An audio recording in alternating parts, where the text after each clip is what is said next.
नमस्कार, city post live के इस विशेष कार्यक्रम में आपका स्वागत है। मैं हूं श्रीकांत प्रत्युष। आपके लिए बड़ी खबर लेकर आया हूं मुजफ्फरपुर बालिका गृह से, जहां पर 34 लड़कियों के साथ रेप हुआ।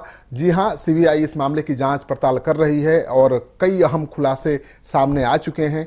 इस मामले में मंत्री नप चुकी हैं, उनकी कुर्सी जा चुकी है। और दूसरा सबसे बड़ा खुलासा ये हुआ है कि दो महिलाएं जो गायब थीं मधुबनी बालिका गृह केंद्र से, वो मिल गई हैं। उनसे पूछताछ के बाद अहम खुलासे होने की उम्मीद है। और इस बीच बड़ी खबर ये आ रही है मुजफ्फरपुर से कि बालिका गृह में सीबीआई की टीम पहुंच गई है। दिल्ली से एफएसएल की टीम भी आई हुई है। फोटोग्राफी किया जा रहा है, जांच पड़ताल चल रही है। सीबीआई की टीम ने ब्रजेश ठाकुर के बेटे राहुल को बुलाया है, उससे पूछताछ की जा रही है।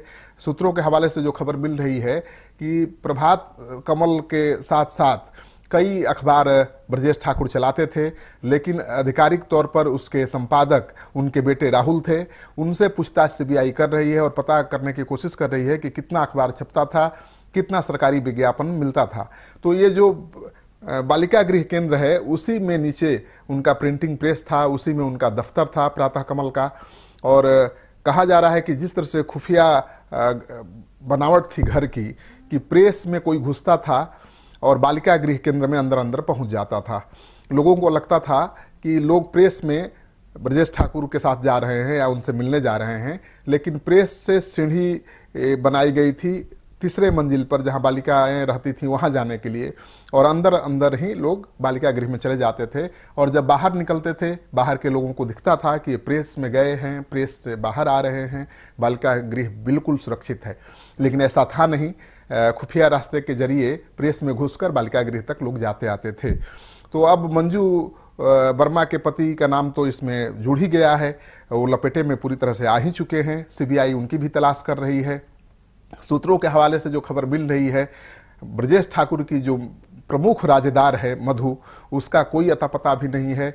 कभी खबर मिल रही है कि वो झारखंड में है, कभी सूचना मिल रही है कि वो नेपाल में छिपी हुई है।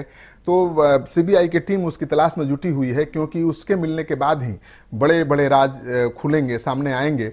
और इस बीच कल मैंने आपको बताया था कि किस तरह से ब्रजेश ठाकुर के बेटे ने अपनी ज़मीन बेच दी है 2 करोड़ में। यानी ये संकट में फंड का जुगाड़ कर लिया है परिवार के देखभाल के लिए। और उस बात को लेकर हंगामा हुआ।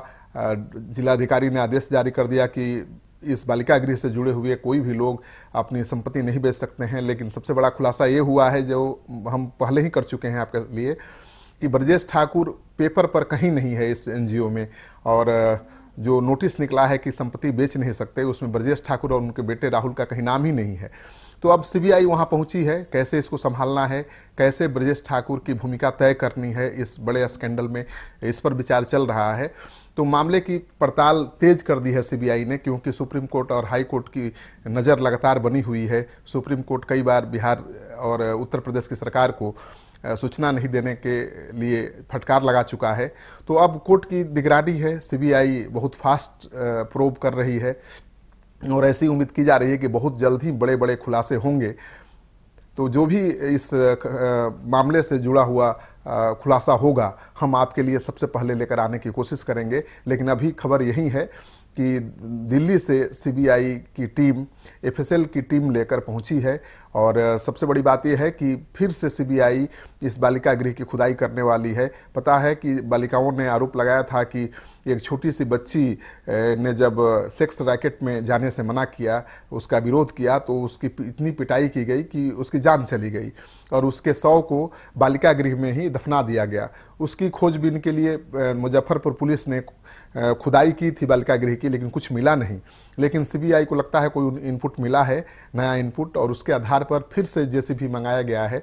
तो अब माना जा रहा है कि अब जो पड़ताल सीबीआई की शुरू हुई है देर रात तक चलेगी, खुदाई होगी। खुदाई में क्या मिलता है, इस पर सबकी नज़र टिकी हुई है, हमारी नज़र भी टिकी हुई है।